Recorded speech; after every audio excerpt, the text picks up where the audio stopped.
We did it. We're live. Hey, y'all. So sorry that I am late coming on. Thank you guys so much for coming in and chatting with us.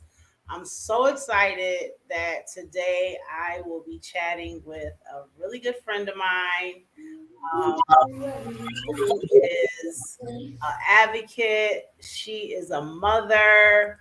She is a author.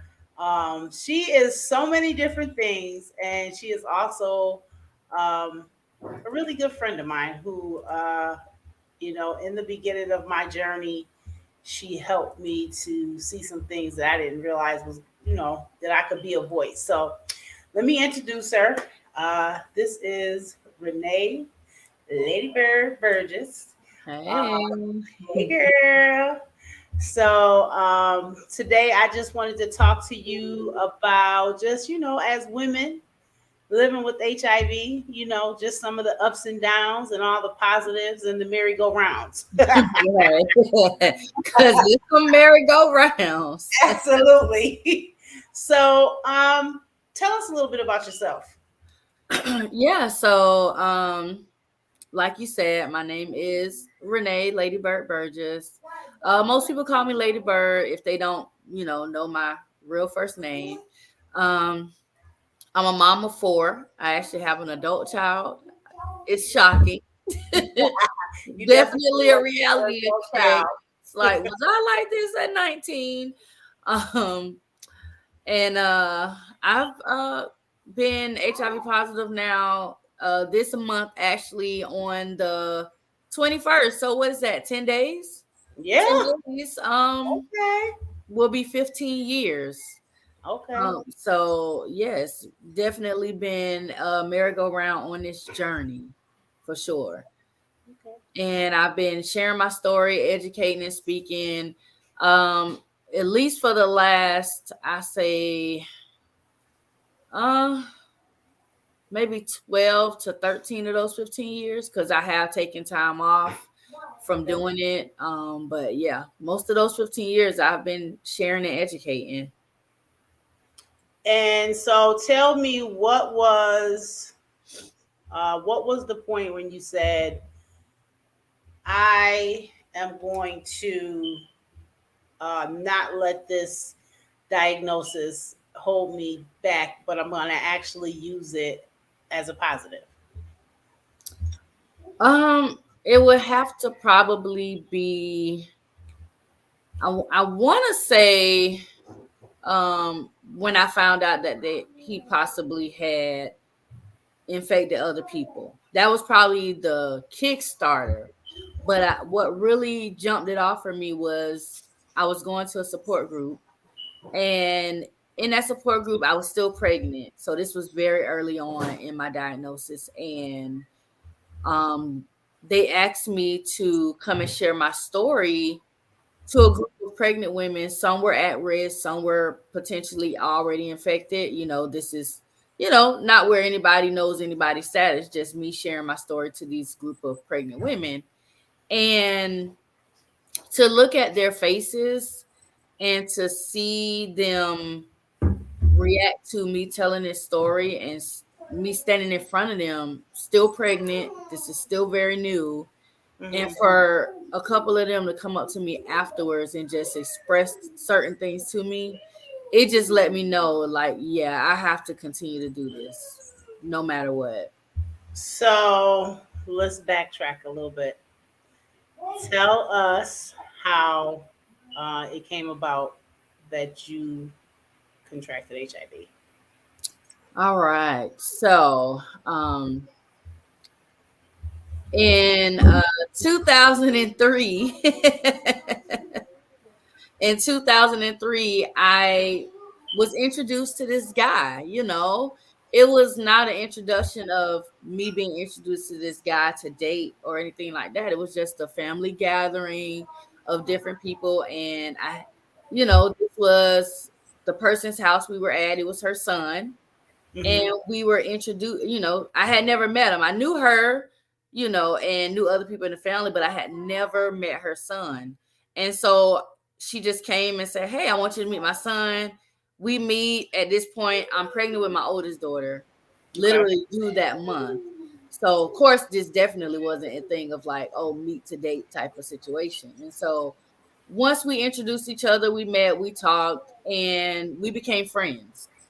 So we exchanged phone numbers just as friends, because we had a lot in common. Like we liked a lot of different things. We had a lot to talk about. We laughed, different things like that. And so we were friends for, at least 2 years before we even thought about or entertained the idea of dating or anything. Okay. Okay. And so about 2005, going toward the end of 2005, we're dating. We're, you know, having serious relationships and talking all that stuff. And so we did that. We got into a relationship, and going into that following year, we just start having, start talking. We've been friends for this long. Of course, the time that we were friends, he dated other people. I knew these other people, because they were in his life. I was his friend. So it wasn't like, like we were friends. It wasn't just, That was your homeboy. yeah, like a best, like best friends almost. And Okay. so, um, once we got to that serious relationship moment, we start talking about marriage. I had never been married before at the time. I was 20, let's see, 2006. I was 23. I turned 23 in 2006. And so I had never been married. I had my daughter at the time. She was 3, my oldest daughter, and he had been married previously. So Okay. my question was to him, you sure you want to get married again? And he was older than me at the time. I believe I was 23, and he was like 34 maybe. So he was in his Oh, 30s. it was a big age difference. Well, no, let me see. Hold on. I was 23. He was No, we got married. He was about 37. He was 37, turning 38 when we got married. So yeah, about that time, he would have been about 25, 26, somewhere in there. So, but yeah, older. He was old. Yeah, he was older, and so we just say, okay, yeah. So there was no formal proposal. He didn't get down on one knee. He didn't, ask me to marry him or anything like that. It was just like a mutual agreement type of thing. Okay. And I, we set a date. We went through the whole motions of that. And once we did that, we got married. So before we got married, it was time for me to go to the doctor to get my yearly testing done. So I had been a phlebotomist and a medical assistant. So every year automatically I would go and I would get tested, Okay. and because we were getting married, I say, well, let's go to your primary care physician because I want to make sure that we're getting things in place. So I was getting myself set up at his primary care physician as a new patient, being introduced to his doctor. Because of course, if we're getting married, we're going to a family practice. His doctor's going to be my doctor. Absolutely. We're gonna share So everything. yeah, so we are doing that, and we're going to get tested. I'm in one room getting tested. He's in another room getting tested, and we made the choice and said, once our test results come back, we'll sit in front of the doctor and we'll tell each other our test results. That was something we decided to do together. And because I trusted him, he trusted me. I didn't see an issue with Trust. that. Yeah, That that trust. word trust. That word trust. And so I I am literally, trusting him. So we Mhm. move forward. We get to a couple of days before the wedding. Okay. And we're at this time we're living in South Carolina. The wedding's in Florida. So Okay. we leave South Carolina, we come to Florida for the wedding. We get to his mom's house, and we're just there hanging out. His mom pulls me outside into her garage. And when she pulls me out to the garage, she just says to me, she's like, has Gregory ever said anything to you about HIV? Now, of course, I'm looking at her crazy, like, what the hell is she talking about? You know, I'm looking at her like, what? What? And then also in my head, I'm thinking like, well, I know we went and got tested, so I know he negative. So what really is she talking about? Because at that point, when our test results came back, we came back together in front of the doctor and we told each other our results were negative. So wait, so to interrupt a little bit, you guys Mhm. went, got tested together, came into the room together. So y'all didn't physically show each other the papers. Y'all just said, "I'm negative. Right. I'm And negative." Okay, right. okay, And that was okay, just because it was a thing of trust. Like okay, it okay. wasn't because I said, oh, I don't care about the paper or nothing. It was just simply You want to literally, marry him? Yeah, yeah, this is absolutely, somebody who I'm absolutely. already engaged to. We're talking about marriage. So it wasn't even really a thing of me thinking about, oh, well, I don't trust him. Let me see this paper. I'm trusting him. We're going through a process to get married. If you So I'm didn't do it, taking you his wouldn't word marry for it. Yeah, just as I would want him to take my word for it, I'm taking his him. word for it. And so, at this point, I'm under the impression we're both negative. So Okay, when his mom says to me, go ask him about HIV, I do just that. I don't go ask him off to the side. I don't like keep her separated. No, I brought him to her. So okay, I told her, you stay right here. I'm going to go get him. I went in the house. I said, you need to come with me into the garage. Your mom wants me to ask you something. And I brought them. So we're in the garage. We're face to face, like all three of us in okay. each other's presence right there. And I look at him and I say, your mother told me to ask you about HIV. What is she talking about? And he looks at me, he looks at his mom, and he says, I don't know why you're telling her to ask me that. I don't know what you're talking about. Why are you telling her to ask me that? His mom ain't open her mouth. His mom didn't do anything. She didn't So say now nothing. she ain't got nothing to say. Right. Now she ain't saying nothing. So now I'm standing here in front of both of them looking like what the hell is going on? Am I tripping? Did I ask Right. her something? Yeah. So at this point, again, because I know we went to the doctor, we said our test results was negative. I'm like, okay, well, I know we went and got tested. We both said we was negative. She ain't open her mouth. I felt like if she knew something right in that moment, the best way that she should have handled that situation was to open her mouth. Absolutely. Right then, if you know your son lying, you should have been opening your mouth right then saying, son, listen, I don't know what kind of games you playing, but you need to go ahead and tell her whatever you need to tell her. Like she should have came out right then and said it. And she You would ain't have thought. You would have thought. right. And Absolutely. so that didn't happen. So at that point, I'm just like, you know what? What's going on? Like, do she not want me to marry him? Because one now backstory with his mom, because a lot of people feel like I just be bashing his mama because they feel like, oh, she tried to tell me when clearly she didn't try to tell me. Because if she did, she would have jumped right in and called him a liar in both. Absolutely. So I. Do you mind if I add Nishi in so we have another while you talking? Yeah. Hey, Nishi. Hi, ladies. Can y'all hear me? I Yeah. can.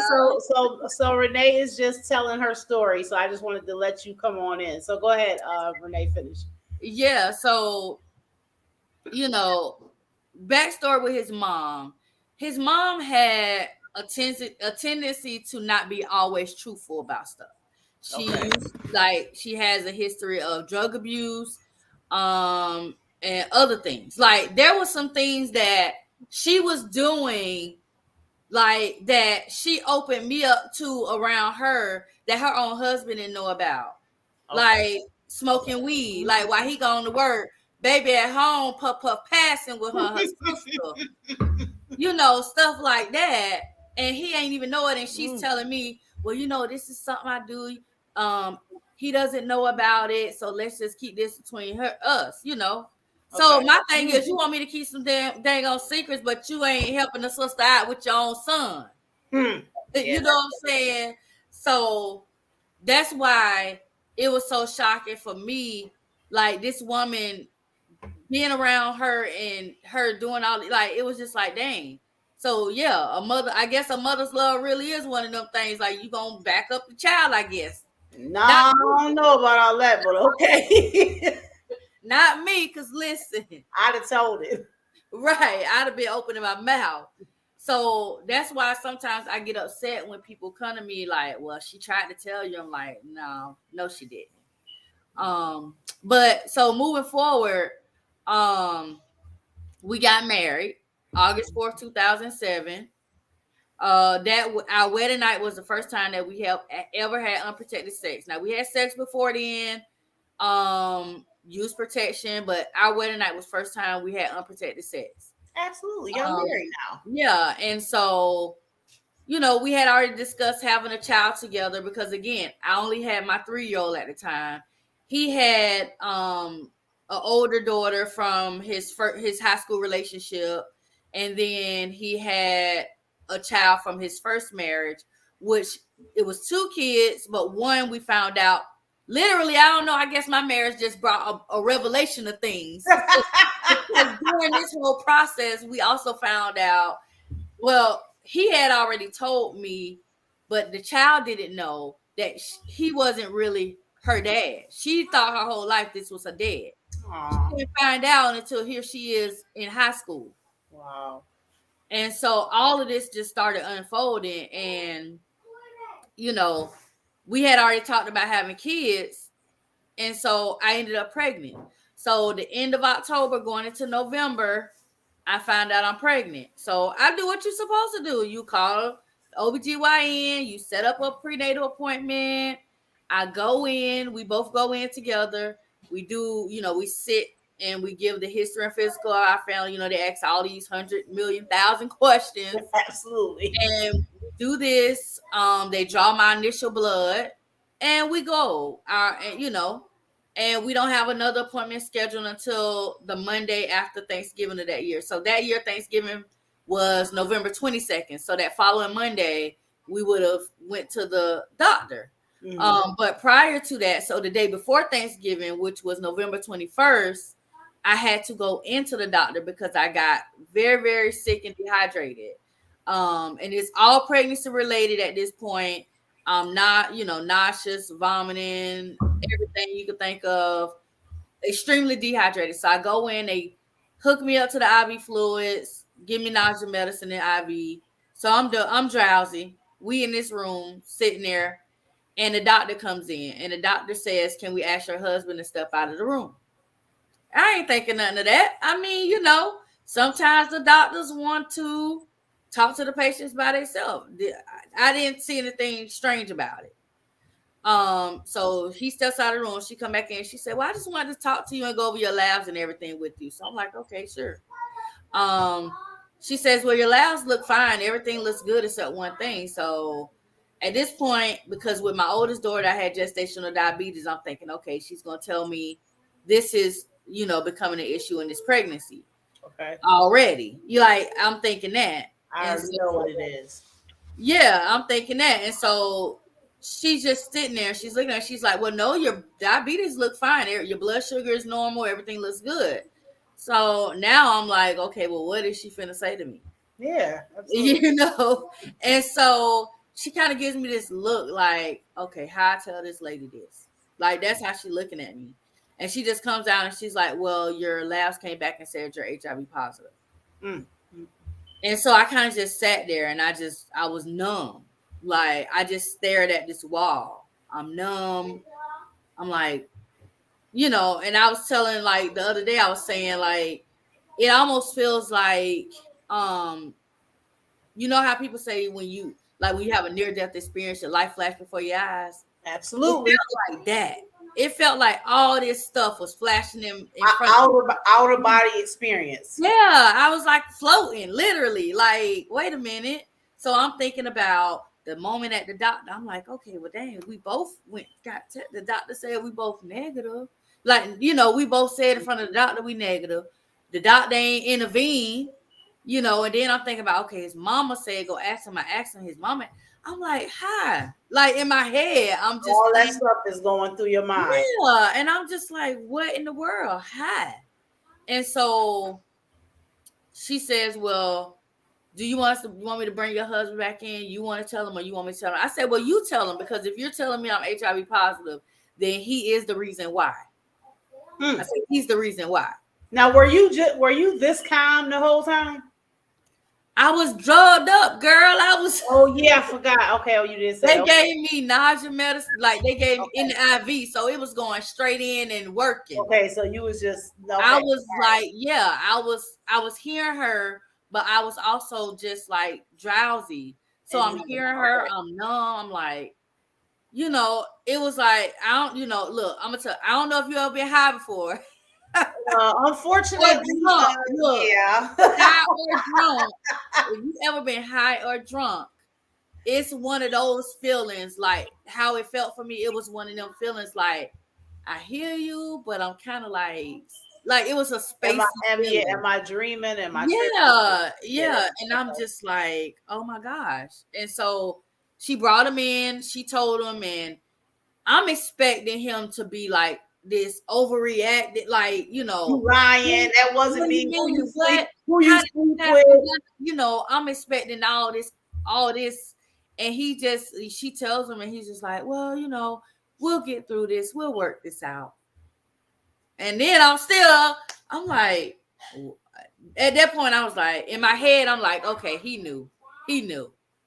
Why do they do that, Renee? Like that Ah. same shit happened. Oh my god! When I it's this. Oh my god! But go ahead. I'm sorry. She said, go ahead. Look, that's what I'm just like, okay. So then, we wrap that visit up, we get in the car. And when we get in the car, we don't immediately crank up or anything. We're just sitting there, silence. Again, I'm still drowsy. I'm drowsy and energetic because they done gave me all these electrolytes and fluids, but also this nausea medicine. And he's just like, um, he looks over at me and he's like, don't tell anybody. Mm, mm, mm. And I said to him, what do you mean don't tell anybody? My He was god. like, well, just right now, just don't tell anybody. We'll figure this out. We'll this and that. So then that was like my number two thing. Okay, yeah. Now you really knew, because No, now you you. don't want me to tell nobody. Like, and what really hurt me, I think the most, was the fact that I didn't tell anybody. My mom had came to visit us for Thanksgiving. So Mm, when we got back to the house, my mom is there. My aunt came with her. My mom and my aunt are there, and I didn't say anything. So we walked in. I just went to my room and I just got in the bed. The whole time my mom was there, I was in the bed. If I got out of the bed, it was probably to go try to eat some food, and I was back in the bed. Like, because the more I knew, the more I was around her, I was gonna probably come out. mhm. And for whatever reason, it just didn't while she was there. So I didn't break down and tell anyone until, like, so this is Thanksgiving, so probably till like the first or second week of December. And it was my mom. That was the only person I knew to call.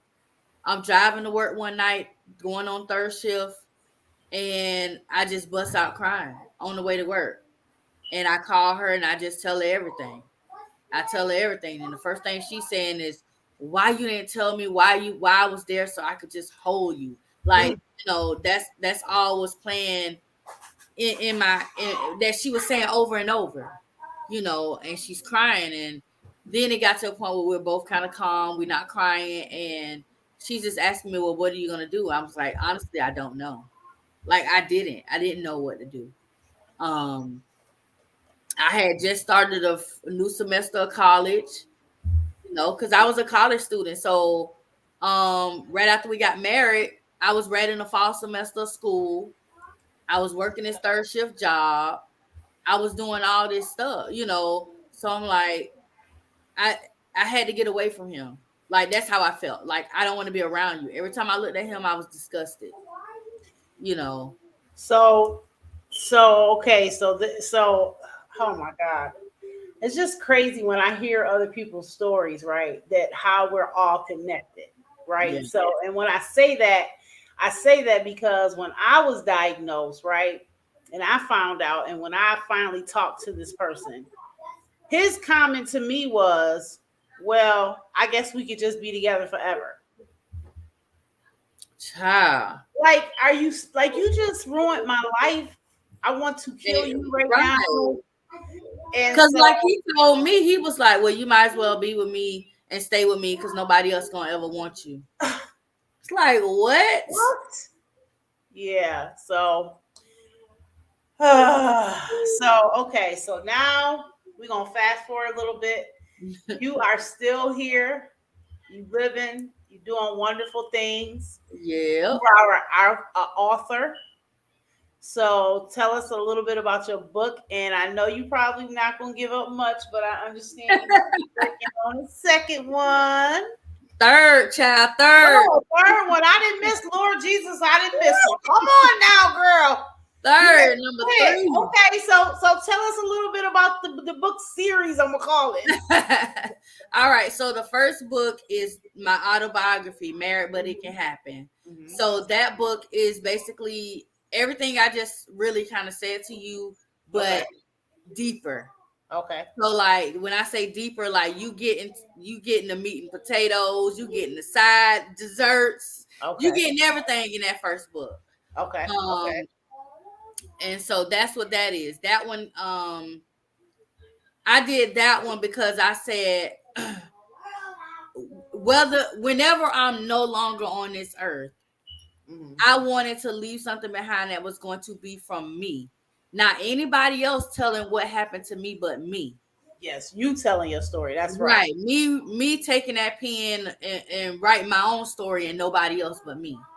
Absolutely. So that's what I did with that, wanted to do with that first book. The second book that you probably forgot about is the teen book. Okay. Okay. Yeah, so the teen book is titled HIV Around Me. So the teen book is basically it's a fictional book.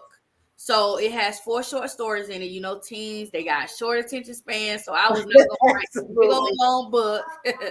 And so it's just 4 short stories where each story kind of takes you on this journey of not only learning about HIV and AIDS and different things that people who are positive deal with when it comes to stigma, going to the doctor, accidents and things of that nature that can happen.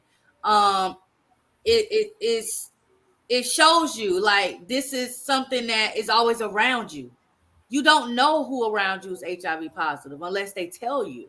So Absolutely. that's why I kind of titled it HIV Around Me, because it's always around us. Mm-hmm. And so, you know, I got one story where there's a grandmother who brings her granddaughter with her to the doctor for the first time. So that's kind of like how I introduced the words HIV and AIDS and stuff like that. There's a story in there that talks about stigma, where you've got 2 dads who are best friends, their kids are best friends, and a situation happens where the best friend finds out about the other one's status, Mm-hmm. and well, you can't play with this kid no more because of the, this. Yeah. Yeah. Yeah. Yeah. Um, then there's a story about how the star athlete of the school steps in when a kid is being bullied, Okay. only to reveal to you how the star athlete really can relate to the kid that's being bullied. Okay. And then you have a story where it talks about how sometimes water, it can be thicker than blood. Mm-hmm. Like literally. um Sometimes those friends who are not necessarily blood or family, like they can really Mm-hmm. be the ones who are going to always be there for you more than anybody else. Okay. Mm-hmm. Okay. So that's kind of what I did with that book, just to introduce people to the definitions of things that we talk about when we discuss HIV and AIDS, and more so on the level of our teens, because they're the ones who really need this information and this education. Absolutely. Yeah, Definitely. Definitely. Can you say that one more time, please? our teens and our young adults are the ones who need this education and this information. Absolutely. Absolutely. And then too, this book is something that can help parents open that door to discuss this with Have their that children. conversation. Because Yeah, I because also, yeah, because in that's the a back of problem the too. book, yeah, because what I did at the back of the book is I added resources that they can go to and sit with their teens and look at these resources and talk to them about it. Um, Absolutely. yeah, Absolutely. so I did that. And then the third book, I was going to have it come out November 21st, but I'm going to switch my date. So I'm looking at probably December 1st. That's Okay. the date that I'm going to release this third book. Okay. And the third book actually is going to be a book. It's going to be more geared to people who are HIV positive. Okay. Um, but anybody can read the book. Like it's Okay. for anybody because people are still going to learn. So the newer book is going to be more geared toward how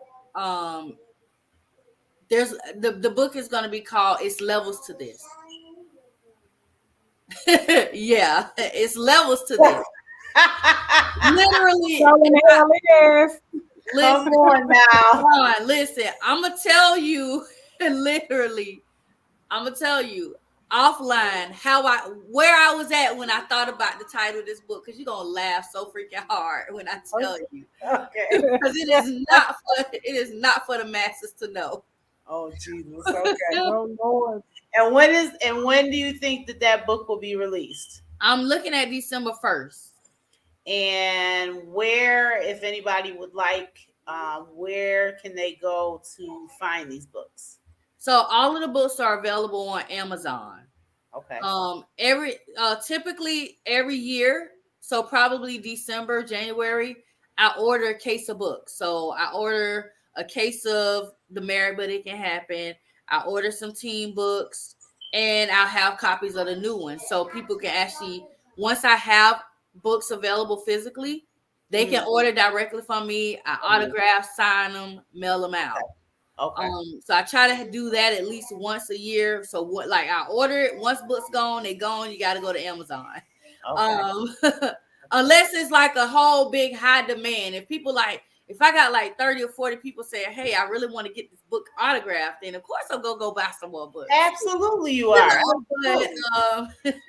but Okay. for the most part, typically I buy them once a year. But in that new book, I think what is really helpful, I'm correlating that book with the 5 stages of grief. Because a lot of people don't realize that you don't just go through 5 stages of grief when you're dealing with a loss of a person, like death or something. You go through the 5 stages of grief through everything in life. So what I'm trying to do with this book is show people who get a new diagnosis and are struggling how to get through these stages, because again, it's levels to this. And How to so, get. so you talking about that, and that's going to wrap into one of the conversations I wanted to have with you, and I'm sure Nishi can maybe chime in too. After you kind of give me your take on it. Mhm. So, I just realized the other day, after 17 years of living with HIV and, thinking that, I'm good, I'm fine, um, you know, within a 2 month span, having to tell my full story, like you said, the meat and the potatoes of it Right. consistently over and over and over again, and in a 2 month span, and then having to sit in a room with other people, listen to their story, and basically have an anxiety attack and realize I'm not okay. And Mhm. listening to other people's stories and being triggered and traumatized by listening and Right. realizing again that I'm not okay. So, in that, I thought about, we as advocates, we are living in the public eye because we made a conscious decision, right? And we do this work because this is the work that we But Right. in the process of that, we sort of kind of re traumatize ourselves, right?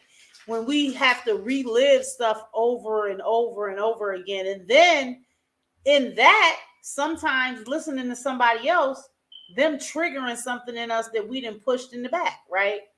And so, that book that you just wrote for me, put me one to the side. I'm gonna send you the money up front. I need that book. I already know I need that book.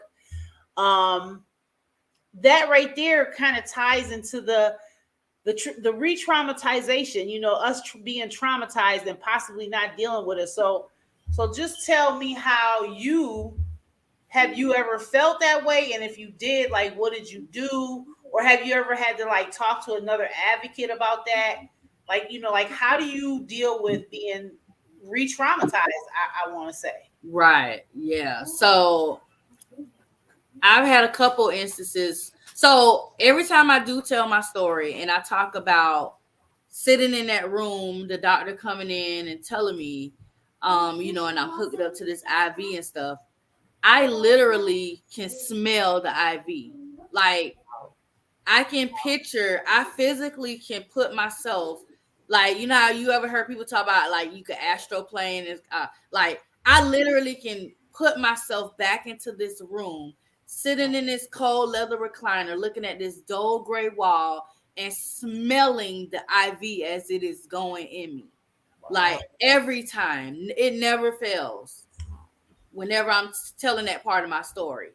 Um, when I first started sharing, I was doing a support group, and at first I thought something was wrong with me. Like, am I really, like, am I cold hearted?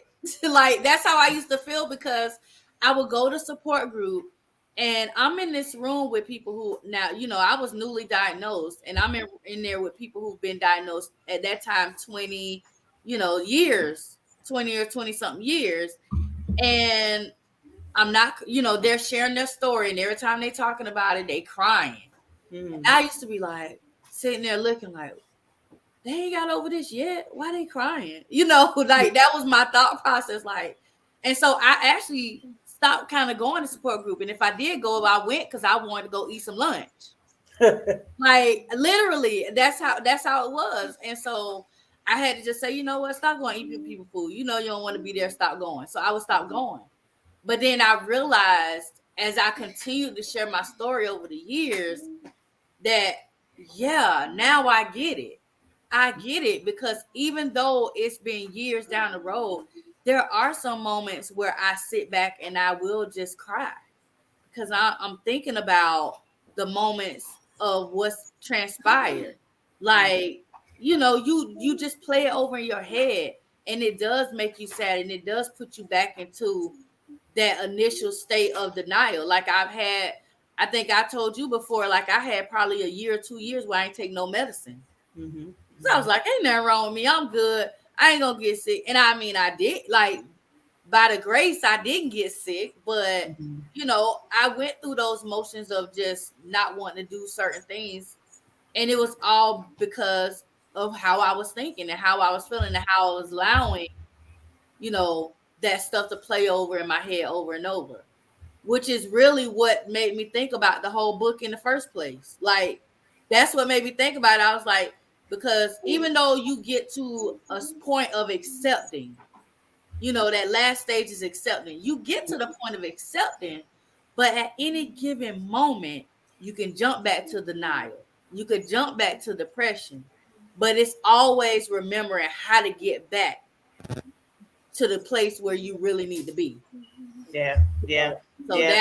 that's kind of what drew me to even start thinking about writing that book. Okay. But Okay. yeah, girl, I understand. Nietzsche, I know, just, real quick. Nietzsche, just, give me a little quick, 3 minute about if you've ever, what me and Renee is talking about, ever, relived that trauma or felt like you was stuck in that revolving door. Yeah, it has been a whirlwind. It is like Lady Bird said, it's levels to this stuff. This is not nothing that you just pop out of a canister and say, I'm gonna be all right. No. I can remember when I was diagnosed in 1997, right?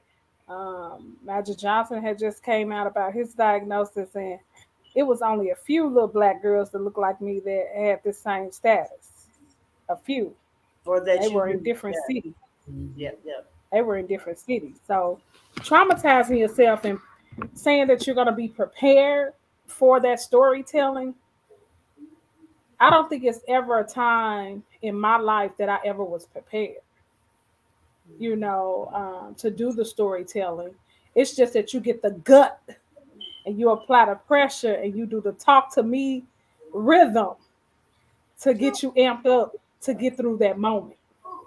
Yeah. I remember speaking at the Ryan White National Conference in 2018. It was 6 months of preparation before hitting that main stage with 4,500 individuals. I don't know their name, but they know my name. And Mm-hmm. when that happened to me, yes, I pulled off layers. I remember talking to Ryan White's mother for about 45 minutes to an hour together and really just continually telling her thank you for her grace and thank you for her lived experience and never giving up on my life that was coming after her son passed away. You know what I'm saying? That soldier mentality that she had on the battlefield in Indiana that day. My name was woven in there, but I didn't know when. We never knew when. It was Right. just a situation that happened to us. It's the things that we did that put us at risk. But when we reframe the word risk, it's so many reasons that it happened to us prior, in the middle, and in the end. Because we haven't reached the end yet. We don't have a cure for this as of yet. We're eradicating stigmas right now. We're showing up for women and men that cannot even bear the announcement of the three-letter word because it hurts like a dagger in your stomach or your chest. It catches all of your breath where you can't breathe. So we are the pioneers, we are the survivors, we are the lived healthy spirits and beings on this platform today. And I want to give you your flowers, Granny Don, for being authentic, unapologetic, Yeah. sister, and carrying the torch to say that this reality matters. It matters to not. It matters to be in a space where somebody can thrive and know that somebody looks like them, talk like them, walk like them, feel like them. So I want to say, Lady Bird, keep writing. I'm coming up behind you. I'm coming up behind you. Come on.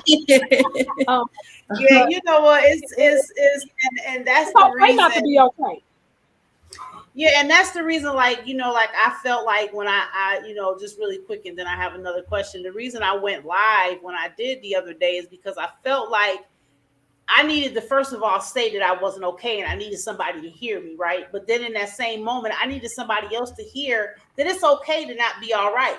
And Right. it's okay to not be ashamed of not being all right. Even though for a moment I still felt a little bit ashamed that I went on Facebook and did that. But then, afterwards I was like, nah, because I know somebody else needed to hear that and I might have saved that person, right? Absolutely. So, this is why I know that I advocate. I go live. I chose to be a part of a HIV Stops With Me campaign and stuff like that.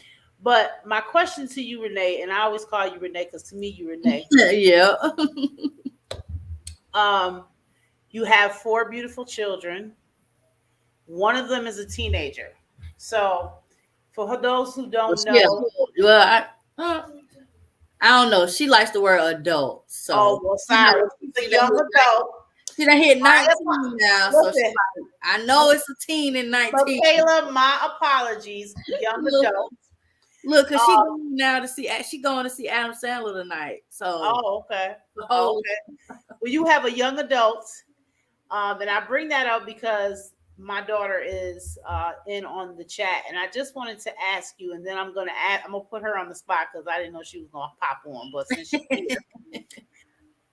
has Michaela ever have you guys ever had this conversation about the effect of you being one HIV positive or the effect of you being out in the public with it? How does she handle that, or is it even a problem for her? Moolah, yo, is this your best. that Mila? Oh goodness, Hey, Mila girl. Hey, girl. Hey. goodness. Go so so with Michaela, what I did early on was so Michaela's always been very, very intelligent. So what I started out doing with her is allowing her to go with me once she got a certain age when I would go to different speaking events. Mhm. Um And I'd say some of those events, it was probably where she could be off somewhere else, with other kids doing little things. Hmm. But for the most part, it's her sitting there listening, paying attention. So probably about, I think, let me see, that when was it? Probably that year. You remember the year that ESPN did the special, they did a special with Magic Johnson that year, where they talked about his story and how him coming out with his status affected the NBA and all that Oh stuff. yeah, yeah, yeah, yeah, yeah, So yeah. I think at that time Michaela was probably like 10. She was probably 10 or 11. Okay. And so what I did was I purposely said, hey, I want you to sit down and watch this with me. So we sat down, we watched the whole thing, and I said to her, I said, did you understand what we watched? And she said, well, he said he had HIV and you know, she understood. I said, yeah. So really, I asked her different questions on her level. So she understood what he was saying and everything that took place. I say, well, um, mommy has the same thing that he has. And so she kind of looked at me like with this look on her face, like she's thinking. So then she just says to me, well, do you take medicine? I said, yeah, my medicine that I take. I said, yeah, I have to take my medicine because at this time I was taking a triplet, so it's just one pill. So Hmm. I'm like, yeah, I take my one pill, when I go to bed. And she's like, okay, well, just make sure you keep taking your medicine. Like that's how she said it. So, that let me know she understood. She understood that I need to take this medication. And Hmm. so just moving forward from that, anytime I had these events, I gave it an option. I said, hey, I'm going here. You want to go? It might be some new information you might learn. Hmm. Um, and then as she got into as it got to more of a thing where her friend, she started having friends that wanted to hang out, do different things. um I say, how do you feel if your friends know my status? She was like, I don't care, you're my mom. And so it became a thing where her friends would find out and they would be okay with it. Like they would know their parents, not that I would go and tell the other kids' parents, hey, this is what like they would just most of them I knew anyway. Like so the parents knew and I became like the fun mom, you know, in a sense. So it was like, I know if I go with, we might go on a trip somewhere, like, because literally, if I did, sometimes I might do a speaking event a couple hours away. Hey, you and your friends want to come? Y'all might can stay at the hotel while I go do this or come to the Yeah, whatever. Like, so yeah, it became that thing. So not only was I able to educate her, but her friends were getting educated. If the parents had questions, they were coming to me asking questions. So for her, it wasn't really a thing of being embarrassed or anything like that. It was more so like, hey, this is my mom. I don't care if you like what she's doing or not. This is my mom. okay, okay. So, Miss Brianna, so I don't know if my daughter remembers. This is my oldest daughter.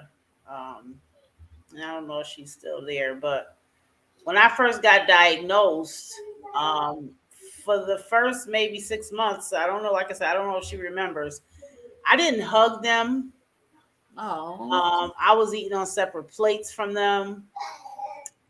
Because then, again, I was a person with HIV who had no knowledge of HIV. Um, trying to see where you at, where she at. I didn't have any knowledge of HIV, so I thought, I'm that here, but King is just running his mouth. oh, okay. So I had no knowledge of HIV. And there was a point, maybe 6 months into my diagnosis. I don't remember what we were doing that day, but I was doing something, and it was either I wouldn't hug her or I wouldn't let her eat behind me or something. And she said to me, "That ain't mine. Ain't like we could catch that from you." And I was just like, and she's like, "We right. talked about that in school," and kind of just like walked away. So she knew more than you. She knew more than me. So my question to you, Brianna, real quick is, oh damn, we done lost her. Oh well, I was gonna ask her how. She probably gonna pop back. Yeah. But Yeah, yes, Dom, the signal been jumping in and out too. So oh, yeah. okay, Mm. okay. Yeah, my kids for me, I think that once they got older, they were okay. I think the only one who sort of kind of had a problem with it, is my middle child. Mm. Um, she's one of those kids that, she feel like, everybody should know our business. And but I did, when I decided to come out with the campaign, ran it by them first, right? Because you want to make sure that they okay with it before you do this big jump, even though it's your life, it's their life too, because they're a Right. part of you. And I remember originally when I was going to do this a couple years ago, when I asked them, my son was still in high school, and his comment to me was almost like what your daughter said to you. You my mom, I don't care, but if somebody say something to me, it's gonna be a problem, and then I'm gonna get kicked out of school. So can you wait? Right. So I waited. You know what I mean? So, but But I thank kind of understand that part too. Well, not that part, but like, cause like with my mom, my mom was the first person I told. you. But once I start engulfing in this whole speaking stuff Hmm. and just sharing my story, my mom started getting a little uncomfortable.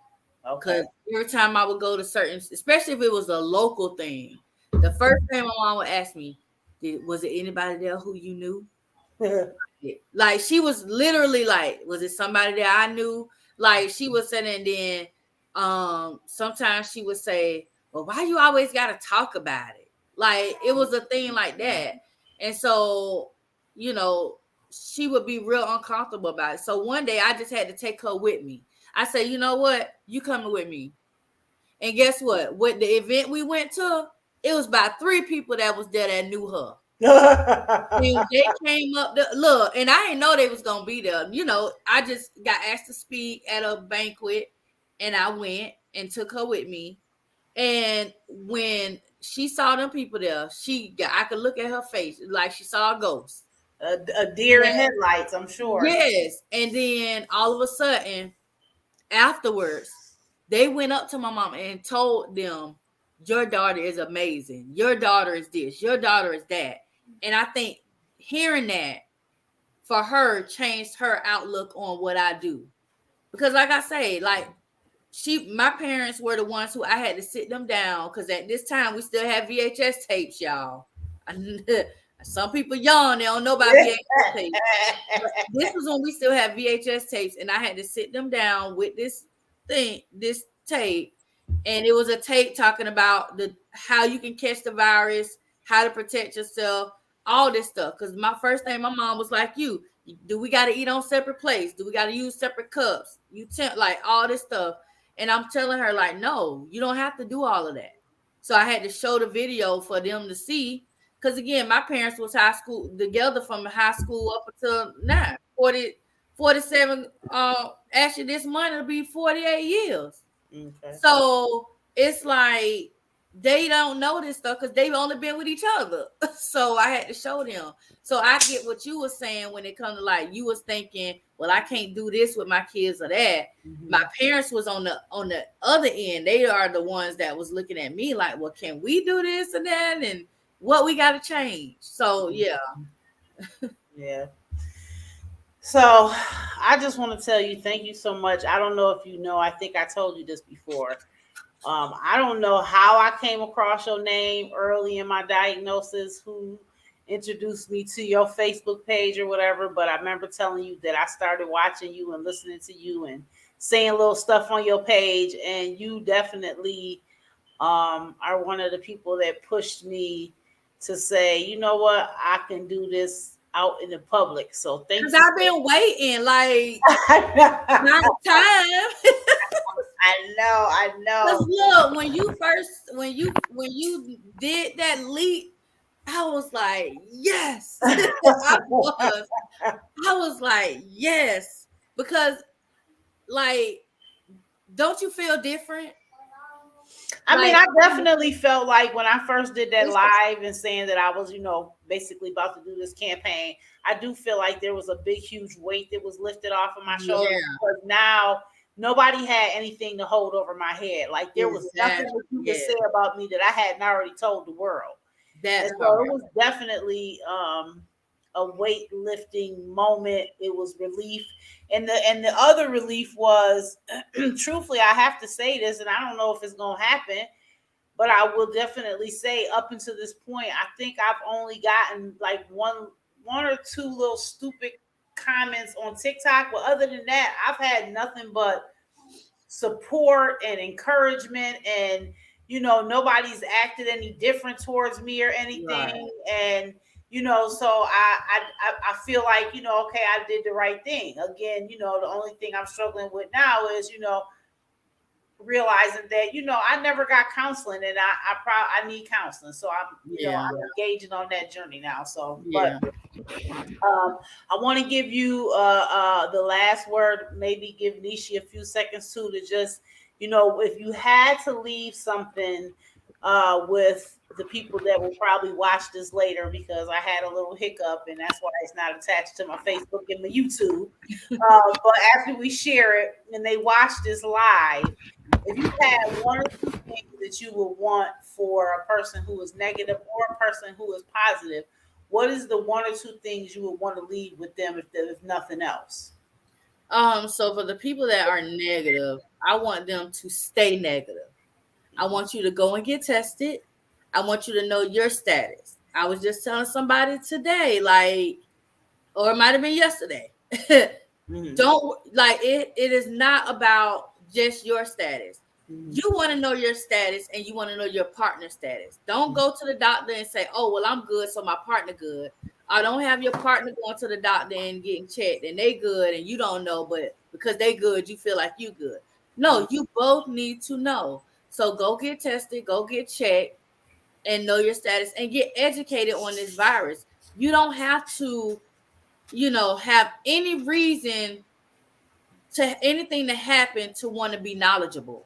Mm-hmm. Like some people think, oh, out of sight, out of mind. I ain't got nothing to do with me, so why worry about it? No, like still get the education and the knowledge. You just never know when something that's gonna approach you in a manner that you're gonna least expect it, and you'll Mm-hmm. have that knowledge. Absolutely. And then for people who are positive, I would just say, don't give up. Mm-hmm. Like, don't. There are so many people out here, like me, Don, Nishi, everybody. Like, we are out here to help. You're never alone. Some people feel like they're alone because they keep their status to themselves. They don't tell anybody their status, and they feel like I'm just out here by myself. And you're not. You are not alone. I promise you that. So that's what I want to leave with everyone. Okay. Nishi, if you had one or two things you wanted to leave with people that are positive and people that are negative, what would they be?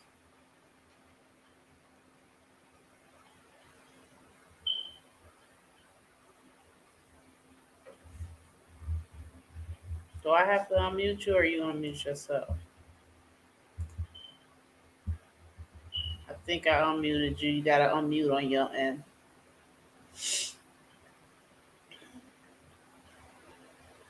Nope, you still muted, sis. Oh, there you go. All right, there you go. Oh, you just muted yourself back, Nishi. But while she's trying to get that figured out, once she gets that figured out, for me, almost like what you said, just, for those that are positive, please don't give up. This is not the end of your world. There's a lot of support out there, whether it be support groups on Facebook. There are so many different in all the different cities.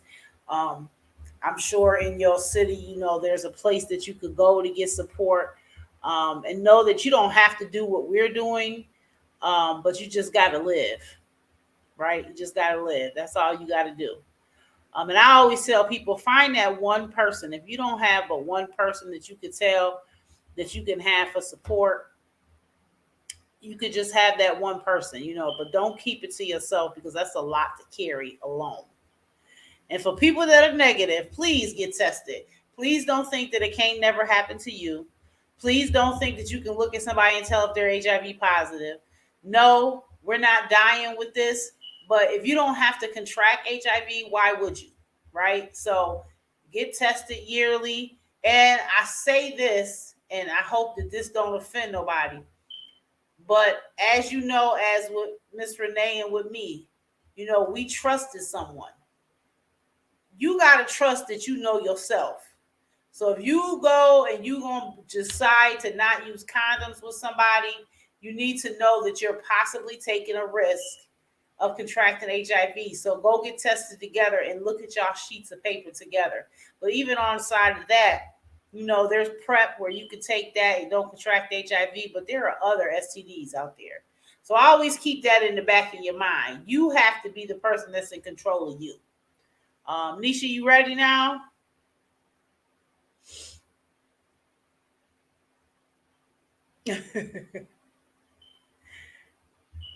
I don't want to let her talk.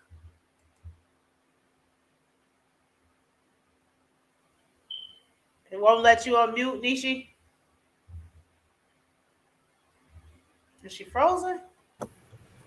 No, I know she said her signal is weak, Oh, so okay. it might not work. Yeah, her signal, Oh, okay. the Yeah. signal keeps going in and out. So thank you so much again for taking the time out of your day to come on and chat with me. I love you so Yeah, much. I continue to wish you the best. I hope that your book is number one on the top charts. I'm And, trying to. Yeah. and I can wish you all of the best of any endeavor that you do, and know that I love you. And if you ever need me to do something, I'm here. But as soon as that book comes out, I'm so serious. I want that book because I know I need it. That Yes. Well, conversation. I'm proud of you. So yeah, keep doing it. Don't stop.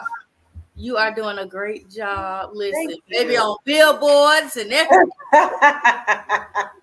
Yeah, I'm trying, but thank Yeah. you so, So so keep much. going. Yeah. And this was good. So keep doing this. I Yeah, and next time I won't end it and knock us off for the other things, but I'm gonna get it right. This is my first time. look, trial and error. That's it works. Absolutely. Well, thank you so much. All right.